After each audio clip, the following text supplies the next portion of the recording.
सीम, seems और seemed, मतलब लगता है, लगना के सेंस में हम यूज़ करेंगे सीम और सीम्स, सीम्ड को। ओके, अगर लग रहा है आपको कहना हिंदी में तो आपको इसी को यूज़ करना है, आपको सीमिंग नहीं करना। मतलब सीम में आप आईएनजी फॉर्म में नहीं लिख सकते हैं, आप सीम बोलेंगे, मीनिंग सेम देगा। ओके, जैसे मान लो कि अगर आप कहते हैं ऐसा लगता है आप थक गए हैं, मतलब सबसे पहले हम इसे देखेंगे, हर जगह पे यूज़ कर सकते हैं, इसका कई सारे वर्जन है, बट आज मैं आपको बेसिक वाला आपको बताने वाला हूँ। ओके, जैसे मान लीजिए कि आपको स्टेट ऑफ बीइंग में यूज़ करना है, जैसे मैं खुश हूँ, आप खुश हैं, वह थका हुआ है, इस जगह पे यूज़ करना है। तो सिंपल, आपको ये भी पता होगा इज, एम, आर या फिर वाज वर पास्ट में इसे हम क्या कहते हैं, बी कहते हैं, राइट, इसे हम बी कहते हैं। फ्यूचर में तो बी आ जाता है बट इसमें नहीं आता, तो इसमें क्या होता है कि डिवाइड हो जाता है। जैसे आई के साथ एम लगना है, ही के साथ इज लगना है, राइट, दे के साथ आर लगना है, तो इन सभी को हम बी ही कहते हैं, राइट। तो यहाँ पे हम to be infinitive, to be रखेंगे, उसके बाद जो ऑब्जेक्ट है वही होगा।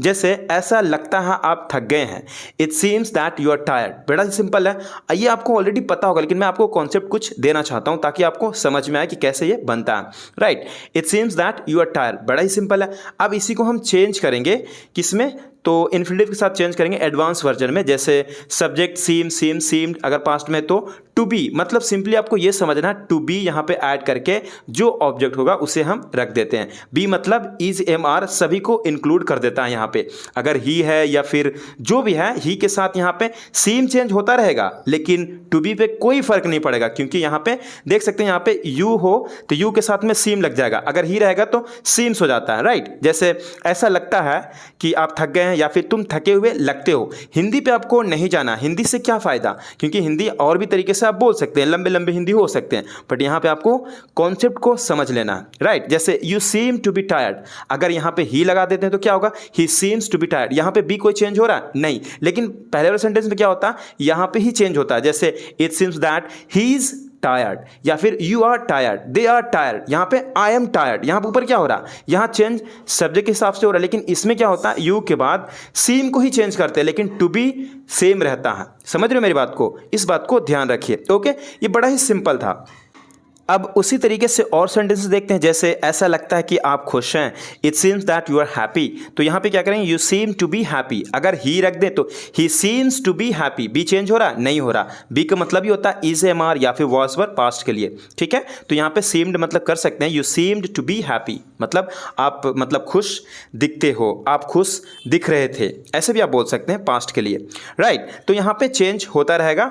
तो आपको बड़ा ही बेसिक कॉन्सेप्ट है, इसे आप थोड़ा सा समझने की कोशिश करेंगे तो आप समझ जाएंगे। ओके, अभी भी कोई डाउट है तो आप मुझे कमेंट में पूछ सकते हैं या फिर डायरेक्ट मुझे कांटेक्ट कर सकते हैं व्हाट्सएप पे, मैं आपको आंसर जरूर करूंगा। ओके, अब आगे देखते हैं। ये तो आपको स्टेट ऑफ बीइंग में बड़ा ही सिंपल था, इसे समझ में आ गया। तो आइए आगे देखते हैं, कोई और टेंस में अप्लाई करते हैं और यूज करने की कोशिश करते हैं।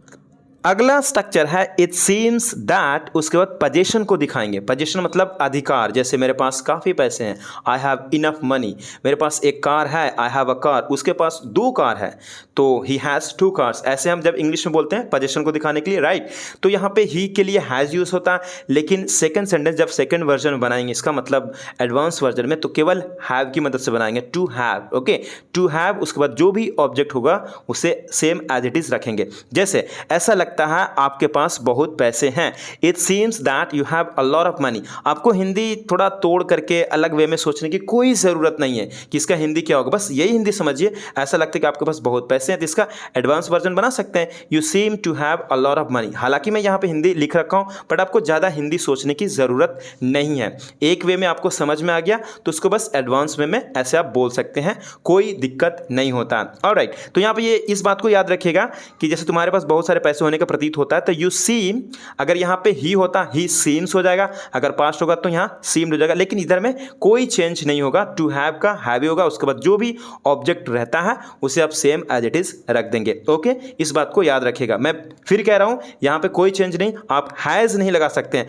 हैज इन्फिनेटिव में यूज बिल्कुल नहीं करेगा, बिल्कुल गलत हो जाएगा। ओके, तो आइए कुछ और सेंटेंसेस देखते हैं यूजिंग हैव का, पोजीशन का, ठीक है। ऐसा लगता है कि उसके पास कार है। It seems that he has a car. उसके पास एक कार होने का प्रतीत होता है। हालांकि मैं हिंदी लिख रखा हूँ लेकिन कोई ज़रूरत नहीं, बस आप सेम हिंदी सोच सकते हैं। तो इसे आप कन्वर्ट करेंगे he seems to have a car. यहाँ पे हैज़ वगैरह कुछ नहीं होगा। Okay, getting my point? इस बात को याद रखिएगा, गलत मत करिएगा। अगला स्ट्रक्चर है इट सीम्स दैट, उसके बाद कंटिन्यूअस टेंस को यूज़ करेंगे। मतलब प्रेजेंट कंटिन्यूअस टेंस हो सकता है, पास्ट भी हो सकता है, पास्ट कंटिन्यूअस टेंस। ओके, जैसे ऐसा लगता है वह खेल रहा है। बड़ा ही सिंपल है, it seems that he is playing. इसके लिए आपको क्या मैंने बोला, इसके लिए आपको टू बी यूज कर लेंगे। ओके, एम हो, आई एम के साथ आई एम प्लेइंग, तो यहाँ पे टू बी यूज हो जाएगा। अब जो है सेम एज इट इज रख देना, आपको प्लेइंग तो प्लेइंग रख देना। ओके, ये भी बड़ा सिंपल है, कुछ करने की जरूरत नहीं है, सेम को सेम। इसको क्या करना, टू बी में कन्वर्ट कर देना, और जो भी सब्जेक्ट होगा जिस टेंस में होगा उसे सेम को हम चेंज करेंगे। हो सकता है पास्ट में तो सीम्ड करेंगे, अगर प्रेजेंट में तो सेम करेंगे, अगर कोई ही शी इट है तो उसमें सीम्स करेंगे, एस जोड़ देंगे। बड़ा ही सिंपल है, राइट? तो देखिए कुछ एग्जांपल्स देख लेते हैं। ऐसा लगता है वह खेल रहा है, it seems that he is playing, या फिर कह सकते हैं he seems to be playing, वह खेलता हुआ प्रतीत हो रहा। आपको हिंदी अलग वे में सोचने की कोई ज़रूरत नहीं है, आप कन्वर्ट कर पा रहे हैं, आप इंग्लिश बोलना शुरू करिए। ओके, अगला सेंटेंस है ऐसा लगता है वह दौड़ रहा, it seems that he is running, या फिर कह सकते हैं वह दौड़ता हुआ प्रतीत हो रहा है, he seems to be running. बड़ा ही सिंपल है, तो आपको याद रखने की जरूरत है, केवल इज एम आर में है तो टू बी को लगाएंगे, बाकी जो रहता है एज इट इज वो तो लिख ही देते हैं, राइट? तो और भी कंफ्यूजन होने की कोई ज़रूरत ही नहीं है, और ईजिली आपको समझ में आ ही गया होगा। देखिए, अगर आप मेरा स्ट्रक्चर्स का ई बुक लेना चाहते हैं जिसमें 600 से plus advance English structures cover किए गए हैं, सभी प्रकार के स्ट्रक्चर्स उसमें मिल जाएंगे, बेसिक हो या फिर फुल एडवांस हो, सभी के सभी स्ट्रक्चर्स इसमें मिल जाएंगे। अगर आप चाहते हैं तो लिंक डिस्क्रिप्शन में है, आप चेकआउट कर सकते हैं। तो चलिए टॉपिक की ओर बढ़ते हैं। अगला टॉपिक है, हम इसे यूज़ करेंगे प्रेजेंट परफेक्ट टेंस में। ओके, जैसे लगता है वह यहाँ से चला गया है, it seems that he has gone from hair.